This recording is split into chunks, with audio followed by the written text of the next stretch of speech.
एक सवाल है, माइनिंग नहीं समझ में आई। चलो बहुत बेसिक लेवल पे हम बता देते हैं। हालांकि क्रिप्टो आईटी में हम लोग फिर से करेंगे, लेकिन माइनिंग एक बार समझ लो आप लोग। तो माइनिंग का मामला ऐसे है कि क्रिप्टो करेंसी एक ऐसी एनक्रिप्टेड डिजिटल करेंसी है जो कि सिर्फ और सिर्फ ऑनलाइन और सिक्योर क्रिप्टो नेटवर्क पर एग्जिस्ट करता है। मैं फिर से समझाता हूं। सबसे पहली बात क्या है कि इसका कोई भी फिजिकल स्वरूप नहीं है, कोई कॉइन नहीं है। नाम हालांकि बिटकॉइन हो सकता है या कोई भी प्रिंटेड पेपर नोट वगैरह जैसा कुछ भी नहीं है। ये डिजिटली एग्जिस्ट करता है। तो सबसे पहले सामान्य रूप से देखें तो ऐसे देख लेते हैं कि पेटीएम जैसे, पेटीएम में वॉलेट में जितने पैसे हैं वो डिजिटली आपके पास हैं।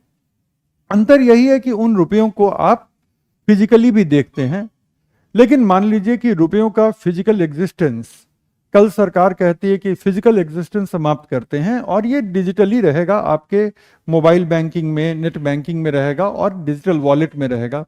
तब आप क्या करेंगे कि जो भी आपको पे कर रहा है वो ऑनलाइन पे करेगा। आप जिसको भी पे कर रहे हैं किसी भी कारण से ऑनलाइन पे करेंगे, क्योंकि फिर किसी भी तरह के ट्रांजैक्शन का इसको छोड़ के कोई जरिया नहीं रहेगा, तो कोई चॉइस भी नहीं है ना।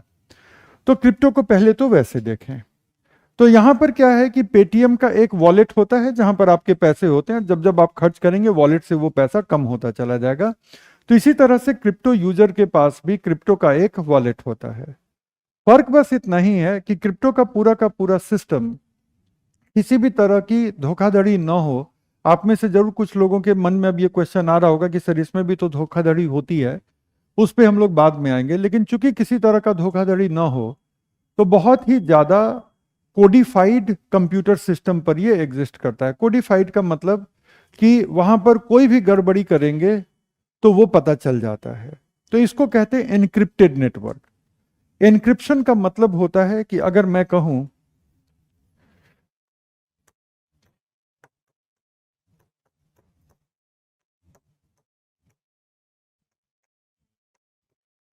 ये एक इंग्लिश वर्ड है, बताओ कौन सा इंग्लिश वर्ड मैंने लिखा है, ठीक है ना।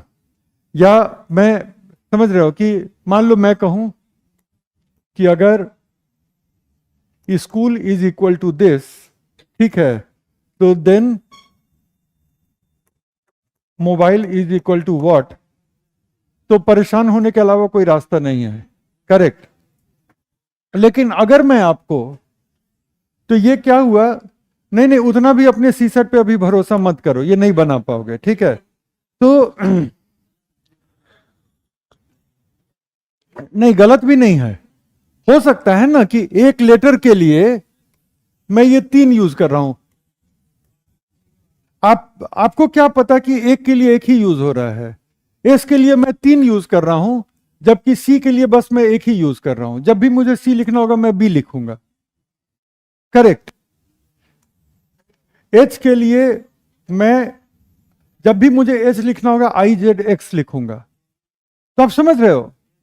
तो इसको सॉल्व करने का एक ही तरीका है और वो ये है कि मैं ये लैंग्वेज आपको बताऊं कि इस लैंग्वेज में ए का मतलब क्या, बी का मतलब क्या, तब आप इसको मोबाइल को सॉल्व कर पाओगे, ठीक है। अदरवाइज आप इस मोबाइल के इक्वेशन को नहीं सॉल्व कर पाओगे। तो अगर हम किसी भी चीज को ऐसे लिखते हैं तो इसको एनक्रिप्शन कहते हैं और इसको कहीं ना कहीं डिक्रिप्ट होना पड़ता है, मतलब कि ये एनक्रिप्ट हट करके फिर से ये इस स्वरूप में आएगा। जब व्हाट्सएप कहता है कि ये एंड टू एंड एनक्रिप्टेड है, देखते हैं ना, तो इसका मतलब यही होता है कि आपके मोबाइल में दिख रहा है और जो रिसीवर है उसके मोबाइल में ये नेचुरल लैंग्वेज के रूप में दिख रहा है। बीच में जब ये ट्रांसमिट हो रहा है तो इस फॉर्म में ट्रांसमिट हो रहा है कि अगर कोई इसको देख भी ले तो उसके लिए कूड़ा है। और क्यों है, एक्चुअली सॉफ्टवेयर के लैंग्वेज में इसको कहते हैं गार्बेज है, ठीक है। और क्यों है, क्योंकि उसके पास डिक्रिप्शन की की नहीं है, ठीक है। उसके पास डिक्रिप्शन की की नहीं है तो उसके पास कूड़ा है। तो इस तरह से क्रिप्टो भी एन्क्रिप्शन लैंग्वेज का इस्तेमाल करता है, बहुत स्ट्रॉन्ग एन्क्रिप्शन लैंग्वेज का इस्तेमाल करता है। तो जब मैं आपको एक क्रिप्टो भेजता हूं किसी भी खरीद फरोख्त के लिए, तो एन्क्रिप्टेड फॉर्म में जाता है, और अगर इस एन्क्रिप्शन में कोई छेड़छाड़ हुई है तो आपको पता चल जाएगा। तो इस तरह से ये सिक्योर है, और चूंकि एन्क्रिप्शन में है इसीलिए इसको क्रिप्टो करेंसी कहते हैं। क्रिप्ट कहां से आया है? क्रिप्ट आया है एन्क्रिप्शन से। यहां तक समझ गए? शुरू से ही इसको लेकर के कई वर्गों में बड़ा उत्साह रहा, और वो कारण है कि एक बिटकॉइन आज अगर भारतीय रुपये के हिसाब से देखें तो 82,450,000 रुपए का एक बिटकॉइन है। 82,450,000 रुपए का एक बिटकॉइन है। कल ये घट भी सकता है, बढ़ भी सकता है। मतलब कि वो स्पेक्यूलेशन, जैसे स्टॉक के प्राइस घटते बढ़ते रहते हैं ना लोगों के पूर्वानुमान के आधार पे, तो पूर्वानुमान के आधार पे इसका भी दाम घट बढ़ सकता है। अब अगर आपको क्रिप्टो चाहिए तो 3 रास्ते बनते हैं बस। सबसे सरल रास्ता कि आप क्रिप्टो के एक्सचेंज पर अपना एक अकाउंट क्रिएट करिए, और उसको आप 82,450,000 रुपए देते हैं तो बदले में एक बिटकॉइन वो आपके वॉलेट में डाल देगा। अब अगर ये बिटकॉइन की कीमत फर्दर बढ़ती है तो ऑटोमेटिकली आपको अपने निवेश पे फायदा मिला। बिटकॉइन की कीमतें घटती हैं तो आपके अपने निवेश पर नुकसान हुआ। तो पहला तो तरीका है, अगर आपको क्रिप्टो पाना है तो क्रिप्टो की जो रुपए में या जो डॉलर में जो वैल्यू है आप एक्सचेंज में दें, वो पैसे ले लेगा, बदले में आपको क्रिप्टो दे देगा।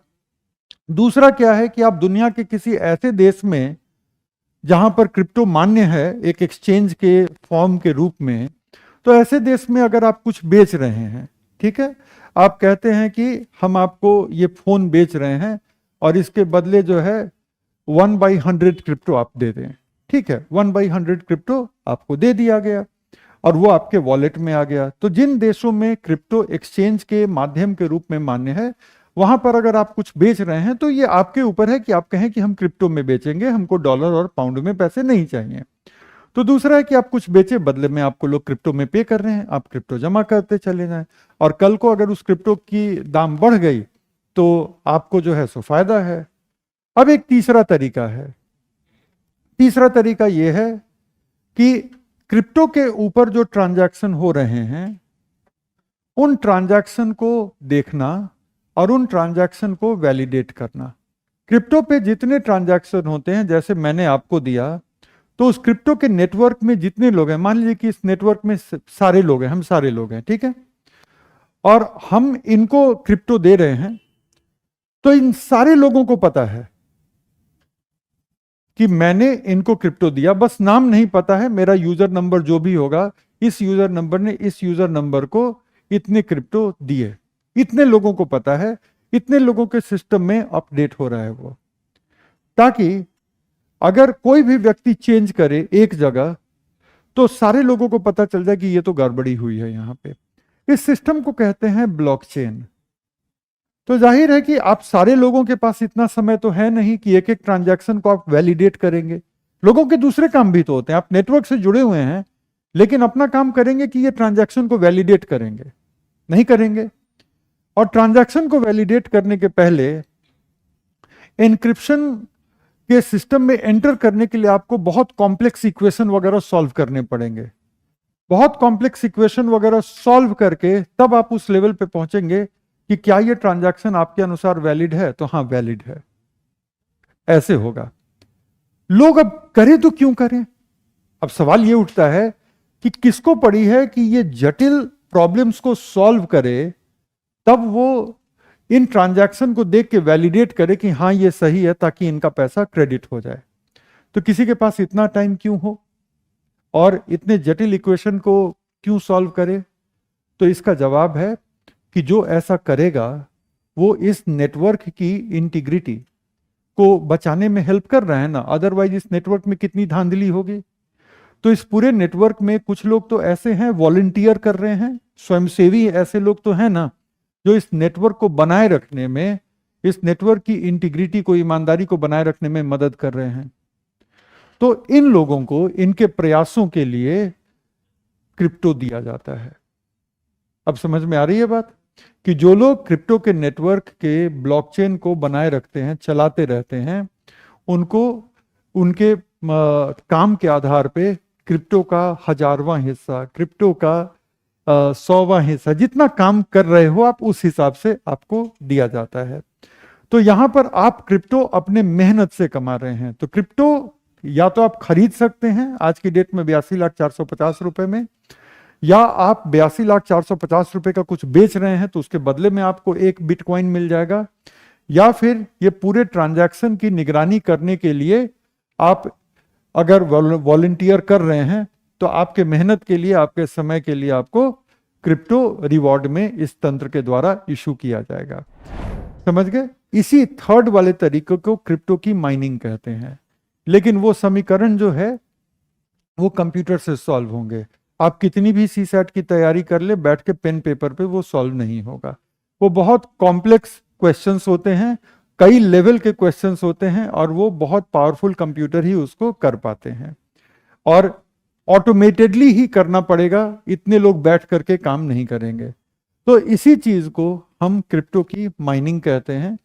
तो जब लोग माइनिंग के लिए बहुत बड़े कंप्यूटर का, सैकड़ों हजारों कंप्यूटर का सिस्टम लगाते हैं, तो उसको क्रिप्टो माइनिंग फार्म कहते हैं।